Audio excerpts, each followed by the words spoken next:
안녕하세요. 저는 40살 주부입니다. 저는 태어났을 때부터 북적이 있는 여자들 틈에서 자랐어요. 외할머니가 이모들을 7이나 낳으시는 바람에 저희 엄마도 여자 자매들과 북적이시며 자라셨고, 이모들이 다들 결혼하셔서 아이들을 낳았는데 7중 5이나 딸 자식만 낳는 바람에 외가 식구들이 모이면 여성 전용 사우나라도 온 듯이 여기저기서 높은 옥타브의 웃음소리들과 말소리들이 끊이질 않았어요. 저는 그런 집안의 막내딸이었던 엄마 밑에서 둘째 딸로 태어났습니다. 저희 엄마도 딸들만 셋을 낳으셨죠. 저희 엄마는 딸부잣집의 막내딸이라서 그런지 부모님의 사랑, 그리고 언니들의 사랑을 듬뿍 받으며 자랐어요. 선물이나 음식이나 무조건 받는 것에 익숙하셨던 분인지라 자식들을 낳으시고도 뭔가에 대한 소유욕이 대단하셨고 또 그게 당연하다고 생각을 하셨어요. 아빠는 엄마와는 조금 다른 집안의 장남으로 태어나셨는데요. 철부지없던 엄마와는 달리 동생들에게 했던 것처럼 주변 사람들에게 뭐 하나라도 더 나눠주려는 게 익숙하셨고 또 그로 인해 행복해하는 분이셨어요. 누가 나쁘고 더 착하다는 걸 말하는 게 아니라 두 분이 성격이 태어나면서 길들여진 환경 때문에 천차만별로 달랐다는 것을 말씀드리는 겁니다. 아무튼 저는 그런 부모님 사이에 태어나 각 부모님들을 똑 닮아 서로 달라도 너무 다른 두 자매들 사이에 낑긴 둘째였는데요. 3살 더 어린 언니는 제게 늘 어른 같고 무서운 존재였지만 아빠를 닮아서 동생이라고 늘 밖에서 챙겨주고 자기 것을 나눠주며 보살펴주는 츤데레 같은 사람이었어요. 반면 1살 더 어린 여동생은 뭐라도 하나 더 챙기기 위해서 자지러지며 우는 건 일도 아니었고 엄마 판박이라는 소리를 이모들과 외할머니로부터 자주 들을 만큼 욕심이 대단했죠. 이렇게 자매들이 한 명씩 부모를 닮았는데 저는 어디서 주워온 자식인지 아무도 닮지 않고 아니 오히려 반반씩 섞어 나서는 가지고 싶어도 누굴 나눠줘야 하나 싶어 혼자 내적 고민을 하다 내 거라 우기고 싶은데도 딴 사람 배려를 또 해줘야 한다며 혼자 웃었다가 화났다가 하면서 누가 보면 이중인격이라고 생각할 만큼 가지고 있는 특징이 애매했어요.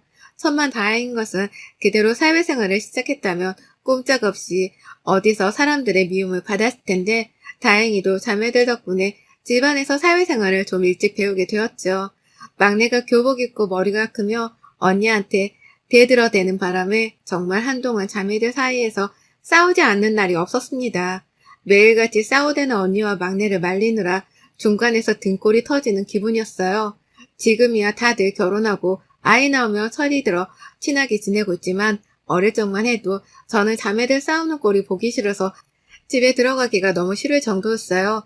공부도 지질이 못했는데 집에서 독립을 일찍 하려고 죽어라 공부해서 서울 안에 한 대학이 들어갔고 자매들 중에서는 시집도 제일 먼저 갔죠. 대학 때부터 CC였던 남편은 집이 서울이었던지라 제가 학생 때부터 자주 시댁에 들락날락 거렸습니다. 본가가 멀어 갔다가 오기 애매한 휴일이나 주말이면 시부모님이 그때부터 저를 챙겨주신다고 자주 집으로 불러주셔서 함께 식사를 하고 얘기를 많이 나누며 오래도록 친하게 지내왔죠. 남편은 저와는 정반대로 남자 형제들만 둘이 더 있는데요. 삼형제를 키워내신 시어머니는 유독 여자친구를 집으로 데려오고 서스럼 없이 인사를 시켜주던 둘째 아들 덕분에 처음으로 남의 집 딸을 집에서 맞이해 보셨고 그 때문인지 저를 유독 딸처럼 예뻐해 주셨답니다. 저도 저를 좋아해 주시는 어머님이 좋아서 남편한테 연락도 않고 먼저 찾아가 인사를 드리고 밖에서 단둘이 밥을 먹었던 적도 많았고요. 그렇게 자연스레 어른들의 축복을 받으며 남편과 결혼까지 빨리 하게 되었어요. 오빠라고 잘 따랐고 큰 아주버님은 저희가 결혼을 하고서 한참이 지난 5년 후에야 저와 동갑인 여자분과 결혼을 하셨습니다. 저와 나이는 같았지만 족보로 따지면 형님이시기 때문에 저는 당연히 첫 만남부터 존댓말을 썼고 형님도 먼저 예의를 갖춰주는 제가 믿지 않으셨는지 서로 맞존대를 하며 동서라고 불러주셨어요. 시부모님도 아주버님도 너무 좋은 분들이신데 형님마저도 좋은 사람을 맞이하게 되었다며 저는 대신 우리 시댁이 참 좋았습니다. 어릴 적에 그렇게 싸웠던 것을 보상받기라도 하듯이 새 가족들과의 사이는 너무나 만족스러웠어요.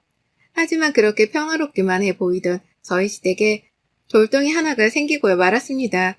잔잔한 물결에 떨어져 거센 물결과 파도를 일으키는 엄청난 돌덩이요. 바로 막내 도련님이 결혼하겠다고 데려온 동서였습니다. 막내 도련님이 클럽에서 만나 번호를 따며 사귀게 되었다는 동서는 저와 형님보다도 나이가 3살이나 더 많은 연상녀였어요. 딱 봐도 성형을 했는지 눈꺼풀이 짙고 코에 분필 하나가 들어가 있는 게 잘 노는 언니 같다 싶었죠. 하지만 저도 눈을 찝었고 성형은 본인 의지에 따르는 자유라 생각했기에 그건 큰 문제가 되지 않았습니다. 오히려 예쁜 동서가 생겨서 여자 대 여자로서 친해지고 싶다는 생각이 들었었죠. 둘째로 태어나 싸움하는 집안에서 자란 저의 본능적인 자세였다고나 할까요? 하지만 저와는 달리 큰 형님은 다른 생각이셨나 봅니다. 처음 동서가 결혼 전 집안에 인사를 드리러 왔을 때부터 본인보다 나이가 많다는 이유로 약간의 경계를 하시는 듯 했어요. 거기다가 키도 훨 크고 예쁘기까지 하니 형님은 약간의 기싸움을 먼저 시전하라는 듯 보이기도 했고요. 그러다가 결정적으로 시어머니께서 족보 정리를 해야겠다며 결혼하면 어찌되었든 형님은 형님이니까 나이가 어리더라도 존댓말을 써야 한다고 동서에게 당부를 했고 동서는 알겠다고 대답을 했는데요. 정작 결혼을 하고 나서 처음 시댁에 온 식구가 모였을 때 그만 동서가 형님께 말을 놓아버린 것입니다. 제가 보기에는 의도적으로 놓았다기보다는 신나게 신혼여행 얘기를 하다가 맞장구를 치며 그러니까 라고 몇 번 말한 것이 전부였는데 그게 형님께는 너무나 거슬리는 말투였던 것이죠. 그로 인해 동서가 시집 온 첫날부터 잠잠하던 시댁에는 피바람이 불기 시작했습니다. 아주 진한 피바람이요. 동서가 시집 오고 지난 10년간 시댁에는 끊임없는 며느리들 간의 기싸움으로 날이 서 있었어요. 형님은 의도적으로 동서 길을 죽이겠다고 성형 얘기를 꼬집고 동서하며 제가 봐도 기분 나쁘게 말을 놓곤 했고 무엇보다 가장 큰 형님이신데도 어떨 땐 고의적으로 동서가 집안일에 더 책임을 지도록 시댁에 가장 늦게 도착을 하거나 가장 일찍 시댁을 나서면서 꼭 동서에게 시댁 잘 모시라는 말을 던지곤 했어요. 모든 가족들 앞에서 말입니다. 덕분에 시댁에 소홀하다는 이미지를 가진 꼴이 된 동서는 그런 형님께 함께 반감을 사며 복수열전을 펼쳤고요. 가벼운 대화조차 말을 놓지 않는 건 물론이고 형님이 바로 옆에서 무언가를 부탁해도 듣는 둥 마는 둥 하거나 말을 씹는 바람에 중간에서 그걸 제가 다 도맡아 해야 했어요. 쓸데없는 기싸움을 하며 서로가 기분 나쁠 행동과 말을 던져대며 서로가 해야 할 일을 서로에게 미루는 두 며느리를 바라보며 중간에서 저는 졸지에 더 일을 많이 하고 감정 소모를 하는 정도도 더 컸답니다. 누구 하나라도 빨리 정신을 차리고 사과를 하지 않는다면 제가 중간에서 폭발을 해버릴지도 모르는 단계에 서서히 이르고 있었어요. 천만다행인 것은 지난 10년간 가족들이 전부 다 모일 일이라고는 설이나 추석 때뿐이어서 서로 만나 심기를 건드렸다가도 한동안 안 보이니 금세 잊어버렸고 또 만나면 화가 났다가도 잊혀지게 반복했죠. 그러다가 이 두 며느리들의 기싸움이 드디어 몸싸움으로 번지게 되었습니다. 다름 아닌 바로 코로나 때문이었습니다. 남들은 코로나로 추석 때 시댁에 안 가도 된다며 안 가도 죄책감이 덜 느껴진다며 좋아라 하던데 저희는 아니었어요. 서로가 다 서울에 모여 살고 있기도 하고 엎어지면 코 닿을 거리에 사는지라 명절인데도 시댁 한번 찾지 않는 건 이상한 짓이었죠. 저야 워낙 시어머니랑 친하기도 해서 시댁에 가는 데에 큰 부담은 없지만 형님과 동서를 마주해야 한다는 생각에 웬만하면 집에서 쉬고 싶었는데 형님의 전화를 먼저 받게 되었습니다. 이번 추석에는 사회적 거리를 둬야 할지라도 며느리는 인사를 드려야 한다면서 동서한테 말을 전해서 이번에 꼭 시댁에 오게 하라고 말씀을 하더라고요. 형님이 시키니 저도 알겠다고 대답을 드리고는 동서한테 전화를 했습니다. 형님이 이번 명절에 시댁에 모이라고 하셨으니 그때 보자는 말을 남겼죠. 동서도 알겠다고 흔쾌히 대답을 했고요. 모든 일이 순조롭게 흘러가고 있었습니다. 이번 명절에도 기싸움이야 있겠지만 그간 참아왔던 것처럼 무사히 넘어가길 바라는 마음으로 추석 당일 시댁으로 향했어요. 그런데 모이기로 한 며느리들이 저 하나 빼고는 아무도 모이질 않았습니다. 다들 오는 줄 알고 대사상이며 가족들 먹일 음식들까지 어머님이 혼자서 다 준비해 두셨는데 정작 모이자고 한 형님은커녕 온다고 했던 동서까지 하루가 다 지나도록 꽃배기도 보이질 않더라고요. 정말 어이가 없었습니다. 안 올 거면 처음부터 모이지 말자고 했어야 시어머니가 음식 준비도 안 하고 나름 취질 수 있었을 텐데 이건 뭐 예약한 식당에 노쇼를 하는 거랑 뭐가 다른가 싶더군요. 참다가 그날 저녁이 되어서야 형님께 먼저 전화를 드렸어요. 어디쯤 오셨냐고 물어보니 어? 동서 왜 시댁이야? 라고 하더군요. 어이가 없어서 오라고 하시지 않았나요? 라고 되물으니 자신은 동서만 시댁에 가게 할 의도였다면서 말이 잘못 전달이 된 것 같다고 하더군요. 네, 이제 보니 저한테 전화를 했던 것은 동서한테 시댁에 오라는 말을 전달할 의도였고 정작 자신과 전 안 가도 된다는 뜻이었다는 겁니다. 화딱지가 열리려는 걸 겨우 진정한 채 동서한테 전화를 했어요. 그러자 동서가 그러더군요. 제 말뜻을 눈치를 챘다고 형님이 시켜서 나 혼자 시댁에 가게 하려는 게 아니었냐면서 자신은 집에 있을 거라는 말과 함께 전화를 끊더군요. 이것들을 정말 한 대씩 후려쳐주고 싶었습니다. 서로 기싸움을 할 거면 지들끼리 전화를 해서 지들끼리 시댁에 갈지 말지를 결정하고 싸우고 토라지면 될 것을 왜 중간에 있는 저한테 말을 전달하라고 해서 중간에서 난처하게 만드는 건지 생각할수록 열이 받더라고요. 그런 와중에 동서는 저까지 형님과 한편이라며 제 말을 처음부터 왜곡해서 해석을 해버렸고요. 그간 투여자 눈치를 보느라 참고 지켜보기만 했더니 아주 저를 호구 아니면 박주로 알고 있는 우리 집 며느리들의 환멸을 느끼기 시작하려던 그때 제 눈에는 시어머니가 혼자서 준비해두신 많은 양의 음식들이 들어왔습니다. 형님네 가족 그리고 동선의 가족들 것까지 속히 8인분이 더 되는 음식을 홀로 만드시며 기다리고 계셨을 어머님 생각에 분노가 치밀어 올랐어요. 다음날 아침이 되어 당장에 두 사람에게 전화를 걸었어요. 어머님께서 음식을 많이 만들어 놓으셨다고 조금이라도 가져가라고 전화를 돌렸어요. 물론 전화를 할 당시에 서로가 오지 않았다는 말을 전하며 마주칠 일이 없다는 듯 흘렸고요. 가져갈 음식이 있다는 말을 듣고는 서로가 없는 걸 확인하고 오겠다는 형님과 동서를 기다리니 얼마 지나지 않아 바로 옆 동네에 살고 계신 형님이 먼저 도착하셨어요. 막내 도련님은 끝까지 와이프 말만 듣고는 안 오려고 했다가 저희 남편이 한 소리를 하는 바람에 그제서야 잠깐 오겠다고 했고요. 두 사람은 그렇게 졸지에 다시 시댁에 모이게 되었습니다. 서로 얼굴을 안 보려다가 마주친 두 사람은 기분이 나쁜 표정을 먼저 지었고 그 와중에 나이가 많은 동서가 먼저 시비를 걸고야 말았어요. 먼저 와있던 형님이 자신의 얼굴을 보자마자 재수가 없다는 뉘앙스를 풍기며 뭐라 궁시렁거렸는데 동서는 그게 욕이었다며 먼저 따지기 시작한 거죠. 너 뭐라 그랬냐며 순식간에 반말로 따지기 시작한 동서의 태도에 형님은 형님대로 이게 또 반말을 짓거린다며 시부모님 앞인데도 열이 받아 음식을 챙겨 담느라 들고 있던 플라스틱 락앤락을 동서 앞으로 던져버렸고 하필 그게 동서의 엄지발가락에 정통을 하는 바람에 동서는 아프다며 주저앉아 씩씩댔다 욕을 해버렸고 두 사람은 동시에 서로를 향해 달려들었어요. 불과 1초, 2초도 안 되는 사이에 두 사람이 서로의 머리끄댕이를 잡아당기며 세상 오만 욕을 다 짓거리며 서로에게 퍼붓기 시작했습니다. 지난 10년간 아슬아슬한 줄타기를 하며 감정 싸움만 시전하던 두 사람이 10주년 맞이 기념 페스티벌이라도 선보이려는 듯 때마침 흘러나오는 TV 명절 프로그램의 음악 장단에 맞춰 신랄하게 서로를 패기 시작했죠. 정말 어떤 말로도 형용할 수 없는 개판이었습니다. 저는 나름 시어머니의 수고로움을 생각해서 며느리들이 얼굴이라도 보여야 하지 않겠냐는 마음으로 모두를 부른 것인데 졸지에 시어머니께 가족 간의 싸움거리를 제공해 드리고야 말았죠. 시어머니는 그간 두 며느리가 사이가 안 좋은 것을 진작에 알고 계셨기에 늘 잘 지냈으면 하는 마음이 크셨었는데 급기야 서로 머리채를 잡고 싸우자 그 모습에 속상하다며 주저앉아 가슴을 치며 울기 시작하셨어요. 저는 그 모습을 보자 더 이상 참을 수가 없었습니다.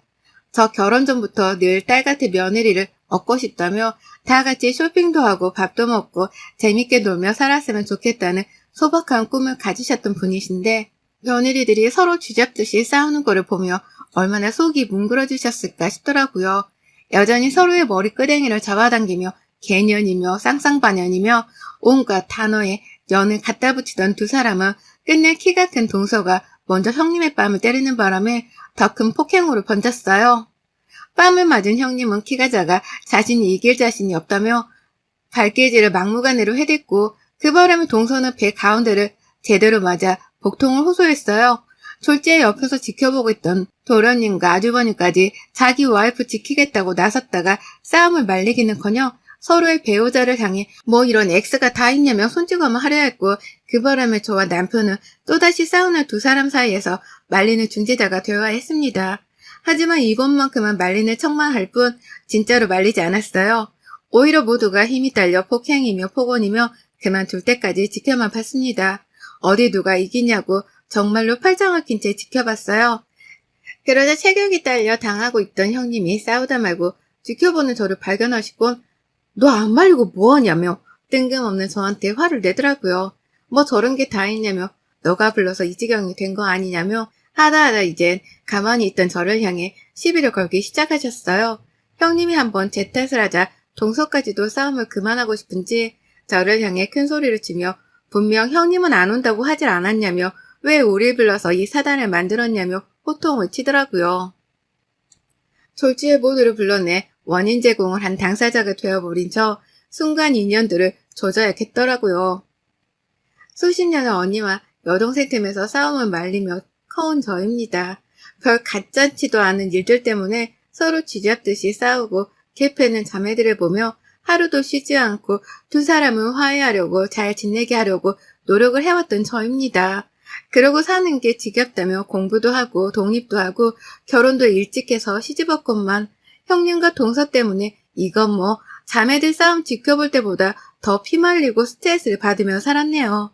그런데 이젠 하다하다 둘이서 서로 기싸움을 하다 싸운 걸 가지고 제 탓이라고 하더니 시어머니가 안쓰러워서 밥 한 끼라도 다 같이 먹자고 불러낸 건데 졸지에 싸움 붙이려고 서로에게 거짓말을 해서 시댁으로 불러낸 꼴이 된 것이죠. 이젠 참지 않아도 되겠다 싶더군요. 10년이면 많이도 참았다는 생각이 들었습니다. 곧장 손 하나로 서로의 머리끄댕이를 여전히 잡아당기고 있는 형님과 동서에게로 달려갔어요. 그리고는 이것들이 제 언니와 여동생이라는 생각으로 머리칼을 앙칼지게 잡아내고 미친 듯이 휘젓기 시작했습니다. 나이를 그렇게나 처먹고도 시부모님 앞에서 이게 할 짓이냐며 니들 같은 형님 동서는 나도 더 이상 챙기고 달랠 필요가 없다며 젊은 시절 자매들 싸움 말리다가 저까지 휘말리며 살아남겠다고 시전하 머리끄댕이 돌리기를 시전하며 두 여자들 머리통을 정말 신랄하게 휘저었습니다. 제가 어린 시절부터 단련한 시간이 있었기 때문에 체력도 꽤나 튼튼했거든요. 제 아무리 키가 컸던 동서라도 제 힘엔 어림도 없더라고요. 졸지에 서로의 머리카락을 잡고 있다가 제 손을 뿌리치려고 안달이 난 두 사람은 제가 한 번에 두 사람이 퍽 소리가 나도록 서로 박치기 시켜버리며 현관 시멘트 바닥으로 던져버리자 서로 몸이 뒤엉키며 캬 하고 비명을 지르다 엎어졌어요. 그만한 괴력이 어디서 나왔는지 놀라 당황하며 저를 쳐다보던 시부모님과 아주버님 그리고 도련님은 얼어붙어서 저를 바라보기만 하셨고요. 그런 남편의 형제들 앞에서 한 번 더 소리를 질렀습니다. 마누라 간수 똑바로 하라고 말입니다. 당신들 부모님이 자식 기다린다고 뼈 빠지게 음식을 해놓은 거 안 보이냐고. 이 나이 되도록 며느리들 기싸움에 눈치를 보고 사셔야 하냐며 삿대질을 해대며 싹수 없는 것들이라고 욕을 해대니 가장 먼저 큰 아주버님이 부모님을 향해 죄송하다고 무릎을 꿇고 싹싹 빌더군요. 와이프 간수를 잘 못했다고 자식 노릇을 못해서 죄송하다고 말이죠. 그 바람에 옆에서 저와 둘째 형의 눈치를 봤던 도령님께서도 자신이 결혼을 잘못한 것 같다면서 급기야 애지중지하던 자기 와이프 탓을 해대며 형 옆으로가 함께 무릎 꿇고 싹싹 빌기 시작했고요. 눈치가 빠른 형님께서 집에 가면 남편한테 꼼짝없이 욕을 먹게 생겼다고 생각하셨는지 동서를 밀쳐내고 남편 옆에 앉아서는 죄송하다고 사죄를 했고요. 그 바람에 동서 또한 이대로 가다간 자기 혼자 싸가지 없는 며느리로 독박 쓸 거라 생각했는지 후다닥 달려와 시부모님께 용서를 구했습니다. 서로 싸움질을 해대다가 졸지에 다 큰 성인들이 무릎 꿇고 어른들께 사죄를 하는 꼴이 정말 한심하다 못해 머저리 같더군요. 그놈의 기싸움이 뭐라고 그리 서로를 못 잡아먹어 안달이었는지 지나간 우리의 젊었던 시절이 머릿속에 스쳐 지나갔어요. 그날 이후 시부모님께서는 더 이상 두 형님들을 부르지 않으셨습니다. 자식들이 저희 부부 빼고는 결혼을 안 했다고 생각하겠다며 며느리들을 집안으로 절대 출입금지를 시키셨고요. 그 덕에 제가 일이 많아지지 않도록 내년부터는 제사고 뭐고 다 생략하기로 했습니다. 그냥 가볍게 밥을 먹는 시간 정도만 가지기로 했죠. 저야 다 괜찮았지만 그래도 힘들어하는 제사가 사라지고 무엇보다 기싸움 시전에 대다 몸싸움까지 벌일 무개념 형님과 동서가 안 보일 거라 생각하니 어찌나 속에서 환호를 질렀는지 비록 제가 무력을 생사해서 두 사람을 말리긴 했지만 그 바람에 시부모님은 속이 시원했다며 나중에서야 제게 고맙다고 용돈까지 쥐어주셨답니다. 제가 자매들 틈에서 자라느라 힘이 좀 남달랐다는 것을 알고 있던 남편도 제가 슈퍼우먼인 줄 알았다며 정리해줘서 고맙다며 신용카드 한 장을 살림에 보태쓰라며 선물로 줬고요. 졸지의 며느리들 사이에서 서열 1위가 된 저는 앞으로도 서열 정리를 위해 혹여나 두 사람 간의 싸움이 일어났다고 하며 출동해서 과감히 무력을 행사해볼까 합니다. 물론 그럴 일 없이 제 눈에 영영 안 보이면 더 좋을 것 같고요. 여러분의 생각은 댓글로 남겨주세요. 오늘도 시청해주셔서 정말 감사합니다.